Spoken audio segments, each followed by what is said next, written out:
प्यारे मित्रों, जैसा कि आप जानते हो, धार्मिक मान्यताओं के अनुसार स्वर्ग और नरक की प्राप्ति हमारे कर्म पर निर्भर करती है।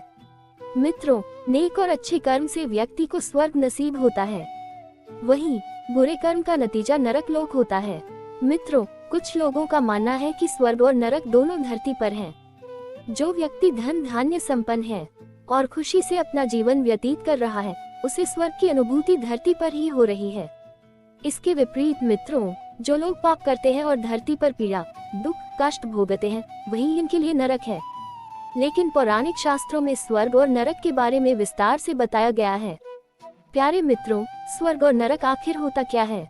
पंडित इंद्रमणि घनश्याल बताते हैं कि स्वर्ग के राजा इंद्रदेव को माना गया है। पंडित जी बताते हैं कि स्वर्ग और नरक मनुष्य के द्वारा किए गए कर्मों पर निर्भर करता है।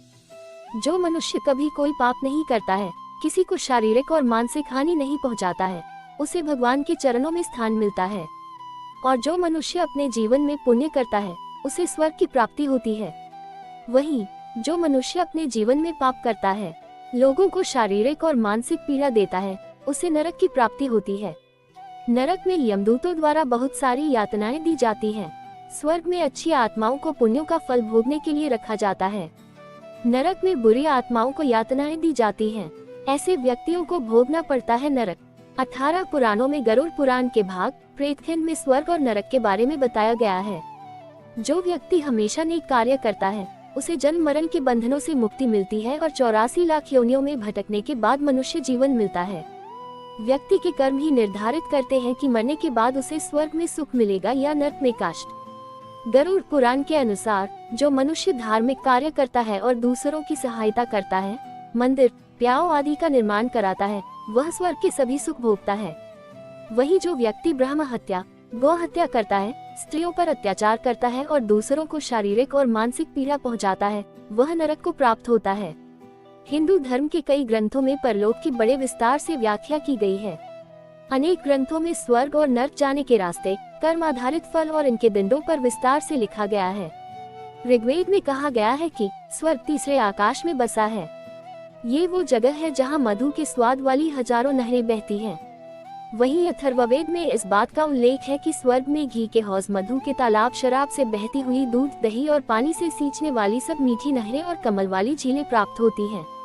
वहाँ शहद, घी और मदिरा का भंडार है, जिसे पीने के लिए किसी की अनुमति लेने की जरूरत भी नहीं पड़ती।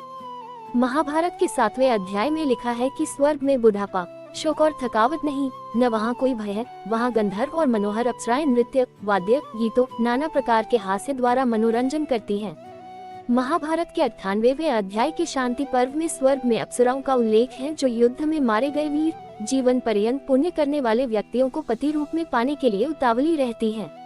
नरक को धरती के नीचे यानी पाताल भूमि में स्थित माना गया है।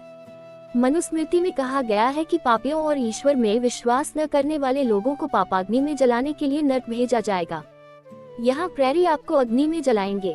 यहाँ अंगारों पर चलना होगा, अंगारे ही खाने होंगे और पसीने की बूंदें ही पानी के तौर पर मिलेंगी।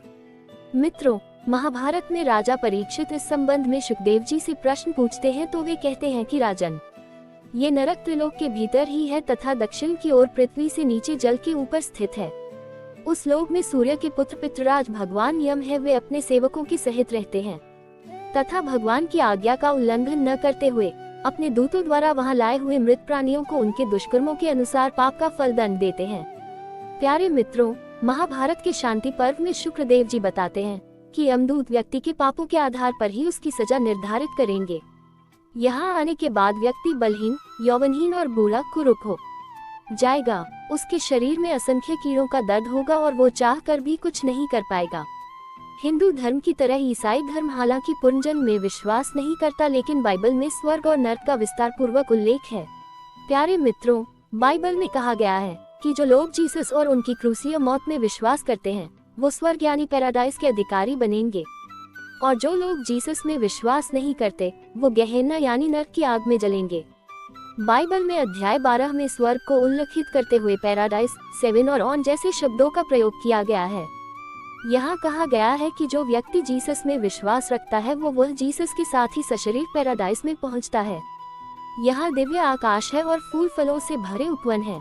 यहाँ एंजल यानी परियां व्यक्ति की सेवा करेगी और उसकी इच्छाएं पूरी करेगी। बाइबल में नर्क के हिन्ना का भी उल्लेख बड़े ही भयानक तरीके से किया गया है।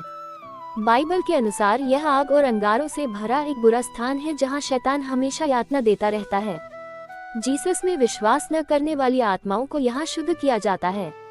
यहाँ नाखून और आंखें नौच ली जाएंगी, शरीर पर उबलता तेल डाला जाएगा और उसे नमक से भर दिया जाएगा। यहाँ कचरे के ढेर मिलेंगे, रोज कोड़े लगेंगे, अंगारों और कांटों पर लेटना होगा और अनंत काल तक ये पीड़ा मिलती रहेगी जब तक व्यक्ति जीसस के स्वरूप को स्वीकार न कर ले। प्यारे मित्रों, हमें भगवान ने यह मनुष्य जीवन दिया है, इतना सुंदर जीवन दिया है, तो हमारा भी कर्तव्य बनता है कि हम नेक नियत से सत्य कर्म पर चलना चाहिए। इन्हीं शब्दों के साथ मुझे आज्ञा दीजिए। जय श्री कृष्ण।